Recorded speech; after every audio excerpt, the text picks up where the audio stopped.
السلام عليكم، اهلا بيكم في قناة منوعات بيبة.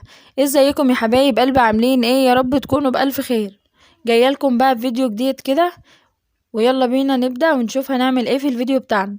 معانا بقى كده يا حبايب قلبي فراولة، وانا مقطعاها مكعبات كده بالشكل ده، وتفاح ومقطعاه برضو مكعبات صغيرة كده، ومعانا موز وكيس كريم شانتيه وكوباية من الحليب. هنعمل بقى تحلية خفيفة كده بعد الفطار، تغيير بقى، بدل الكنافة والقطايف والحاجات بقى التقيلة اللي احنا بناكلها دي، نعمل حاجة خفيفة كده. معايا بقى كده دي المقادير يا حبايب قلبي. هنبدأ بقى نعمل الكوكتيل بتاعنا كده بالشكل ده. تابعوا معايا بقى خطوة بخطوة، وهو سهل جدا، بأي فاكهة موجودة عندنا في البيت، حتى لو كان نوع فاكهة واحد. هنجيب بقى الشفشق بتاع الخلاط بتاعنا، وهنضيف فيه الحليب او اللبن، وهنضيف كمان على اللبن بتاعنا كيس الكريم شانتيه. ولازما اللبن بتاعنا يكون متلج، يكون ساقع جدا. بعد بقى ما ضربناه كويس كده، وده القوام بتاعه، قوامه تقيل كده، ده القوام المطلوب. وكمان كده عملت كوباية من عصير الفراولة كده، بس ما زودتلهاش مية كتير، زودت لها حاجة بسيطة جدا من المية بالشكل ده كده يا حبايب قلبي. كده الكريم شانتيه جهزناه، وجهزنا الفراولة بتاعتنا، عصير الفراولة، ومعانا الموز والتفاح متقطع لمكعبات، والفراولة كمان متقطعة لمكعبات. نبدأ بقى كده نقشر الموز بتاعنا، نقشره اخر حاجة عشان اللون بتاعه بيتغير بسرعة.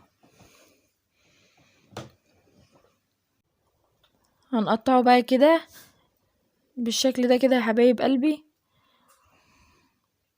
قلت بقى تغيير كده النهاردة، بدل الكنافة والقطايف والبسبوسة والحاجات اللي فيها سمنة والحاجات التقيلة دي.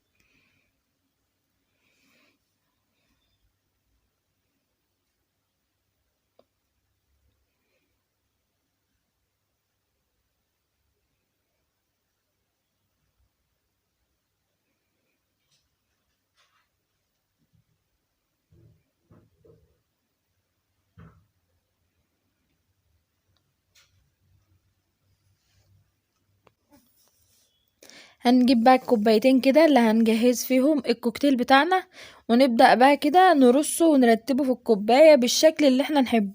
هنا كده انا بدأت احط الموز بالشكل ده كده يا حبايب قلبي، بشكل عشوائي يعني، وممكن نحطه كله على بعضه عادي، ونعمل خلطة كده على بعضها. وكمان احط كده الفراولة،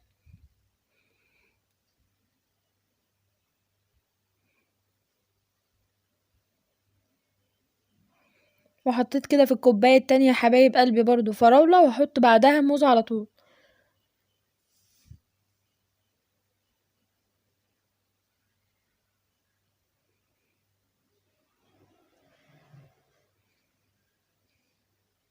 وهنحط كمان تفاح بقى. هنا قلت بقى ايه، احط طبقة من الكريمة قبل ما احط التفاح الاول، طبقة كريمة كده عشان يبقى طبقات كده ويعطينا شكل جميل كده، وبرضو لما نيجي ناكله يبقى طبقات كده وكله طعمه واخد من بعض، وطعمه هيبقى جميل جدا وهيعجبكم.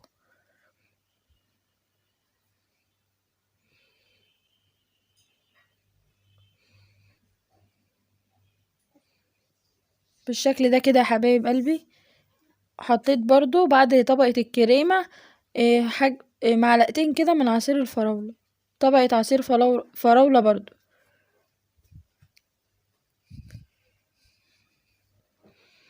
وفي الكوباية التانية برضو حطيت الفراولة الأول وبعدين الكريم شانتيه.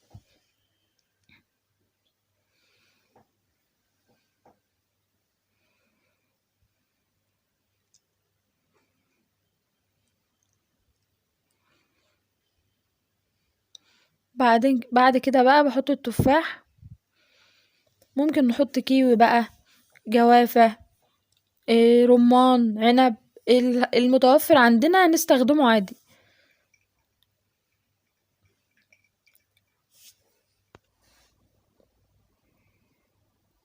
بعد طبقة التفاح بقى حطيت برضو فراولة كده يا حبايب قلبي. الكوكتيل ده بقى مغذي لينا ولأطفالنا، وكمان عاملينه في البيت، حاجة مضمونة احسن من اللي احنا بنشتريه من بره.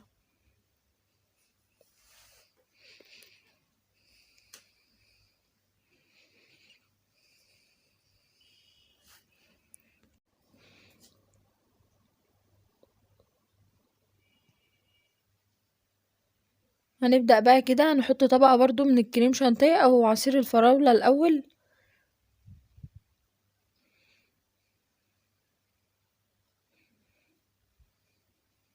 شايفين بقى يا حبايب قلبي شكل الطبقات جميل ازاي؟ حاجة كده تفتح النفس.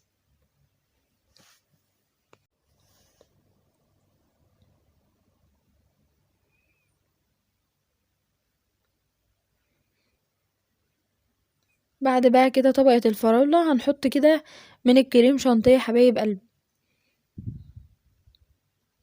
وده بقى كده شكل الكوكتيل بتاعنا النهائي. جربوه بقى بعد الفطار وان شاء الله هيعجبكم، حاجة كده خفيفة بدل الكنافة والقطايف والحاجات بقى اللي احنا متعودين ناكلها في شهر رمضان دي على طول.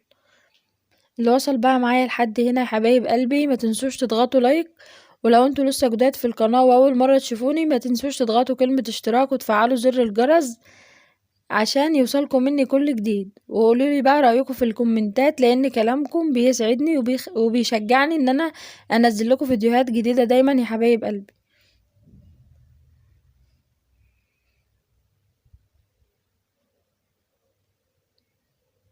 وبكده بقى نكون وصلنا لاخر الفيديو يا حبايب قلبي.